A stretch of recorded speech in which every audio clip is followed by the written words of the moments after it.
Hello everyone, today we are going to continue our remaining chapter, that is chapter number 1 of history, the French Revolution. अब previous video में हमने French revolution का introduction part पढ़ा था। Second video में हमने French society during the late 18th century के बारे में पढ़ा था और उनकी स्ट्रगल कैसे वो सरवाइव किए गए थे उसके बारे में पढ़ा था। अब आज हम पढ़ेंगे a growing middle class envisages and and to privileges.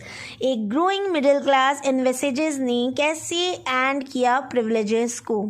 ठीक है, इसका मतलब ये भी है एक बढ़ता हुआ मध्यम वर्ग विशेषधारियों की परिकल्पना करता है। इनविसेजेस का मतलब होता है परिकल्पना की गई है।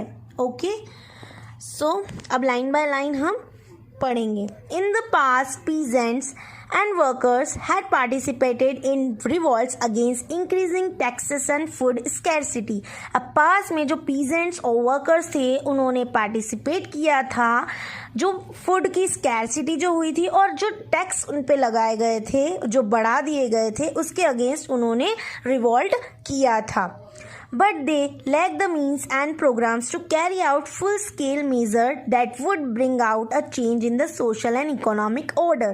पर उनके पास lack of means and programmes, उनके पास प्रोग्राम्स और मीन्स ऑफ कुछ भी मतलब नहीं था। इसकी वजह से वो ज़्यादा उसको सोशल और इकोनॉमिक ऑर्डर को ब्रिंग नहीं कर पाए थे, फुल स्केल मेजर पर उसको नहीं ला पाए थे।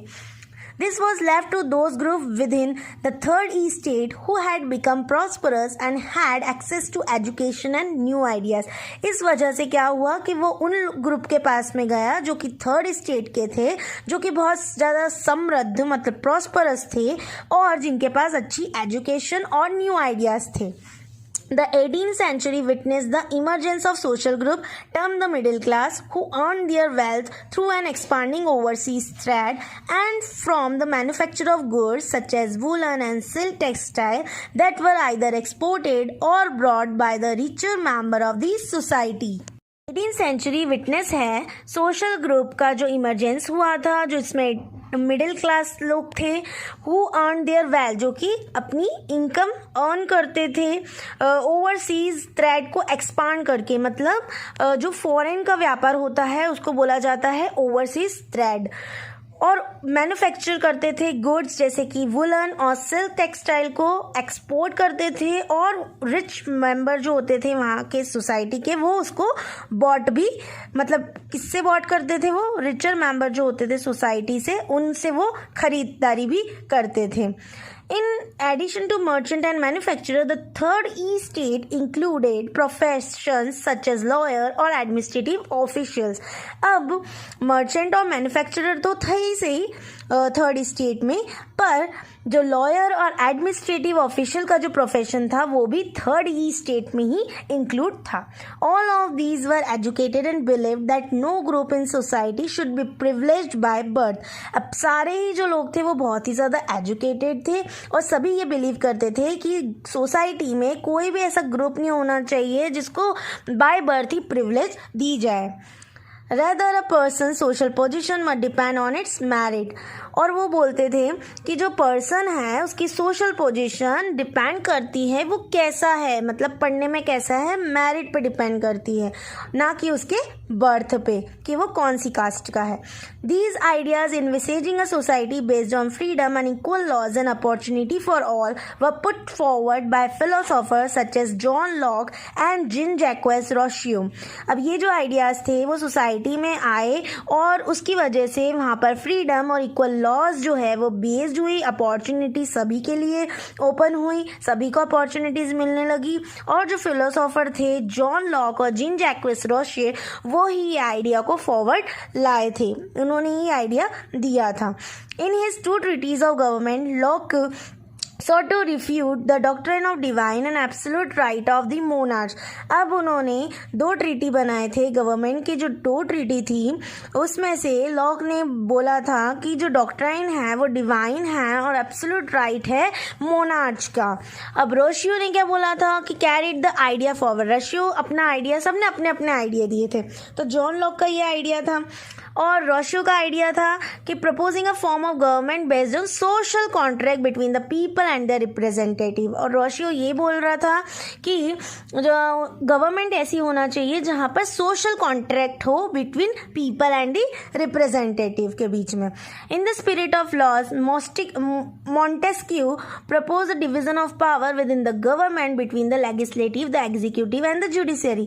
अब स्पिरिट ऑफ लॉज जो थे वो मॉन्टेस्क्यू ने प्रपोज किया था और उसने ये बोला था कि जो गवर्नमेंट है उसकी जितनी भी पावर्स हैं उसको डिवाइड करना चाहिए हमको 3 पार्ट्स में, लेजिस्लेटिव, एग्जीक्यूटिव और जुडिशरी में। अब ये जो थे वो तीनों के अलग अलग आइडियाज थे। This model of government was put into force in the USA after the 13 colonies declare the independence from Britain. अब ये जो गवर्नमेंट थी वो फोर्स में मतलब लागू कब की गई थी यूएसए में, जब ब्रिटेन से इंडिपेंडेंस मिल गई थी। 13 कॉलोनीज जो कि अमेरिका की थी वो फ्रीडम मिल गई थी 13 कॉलोनीज को ब्रिटेन से, तब जाके ये जो गवर्नमेंट का जो आइडिया था वो यहाँ पर लागू हुआ था यूएसए में। The American Constitution and its guarantee of individual right was an important example for political thinkers in France। अब अमेरिकन जो कॉन्स्टिट्यूशन बनाया गया था उन्होंने गारंटी किया था कि जो इंडिविजुअल राइट है वो बहुत ही ज़्यादा इम्पॉर्टेंट है, और जो पॉलिटिकल थिंकर्स थे उसके एग्जाम्पल को उन्होंने सेट किया था फ्रांस के अंदर। The ideas of this philosophers were discuss intensively in salons and coffee houses and spread among people through books and newspaper. अब ये जो आइडियाज थे फिलोसोफर, अब ये तीनों ही फिलोसोफर थे, इन्होंने जितने भी अपने आइडियाज़ दिए थे वो एक्सटेंसिवली डिस्ट्रीब्यूट होते गए, फैलते गए सैलून्स में, कॉफ़ी हाउसेस में, लोगों के बीच में थ्रू बुक्स और न्यूज़पेपर। ये जो थे वो धीरे धीरे स्प्रेड होने लगे। These were frequently read aloud in groups for the benefit of those who could not read and write। अब ये frequently उनके पास ऐसे ग्रुप्स के पास में भी वो लाउड होने लगे, मतलब उनको भी पता चलने लगा जो कि रीड और राइट नहीं कर सकते हैं। The news that Louis XVI planned to impose further taxes to be able to meet the expenses of the state generated anger and protest against the system of privileges। अब जो news थी कि Louis 16 जो है वो plan कर रहा है कि वो फर्दर टैक्सेस और हम पे लगाएंगे, और जिसकी वजह से वो जो एक्सपेंसेस हैं जो कि स्टेट जनरेटेड होते हैं उससे क्या हुआ कि लोगों में बहुत ज़्यादा एंगर आ गया और लोगों ने उसका प्रोटेस्ट बहुत अच्छे से किया और अपनी प्रिविलेजेस के लिए उन्होंने लड़ाई लड़ी। अब हम नेक्स्ट वीडियो में पढ़ेंगे the outbreak of the revolution. अब आउटब्रेक कैसे हुआ था इस रिवॉल्यूशन का वो हम नेक्स्ट वीडियो में पढ़ेंगे। जब तक के लिए stay happy, stay safe and thank you.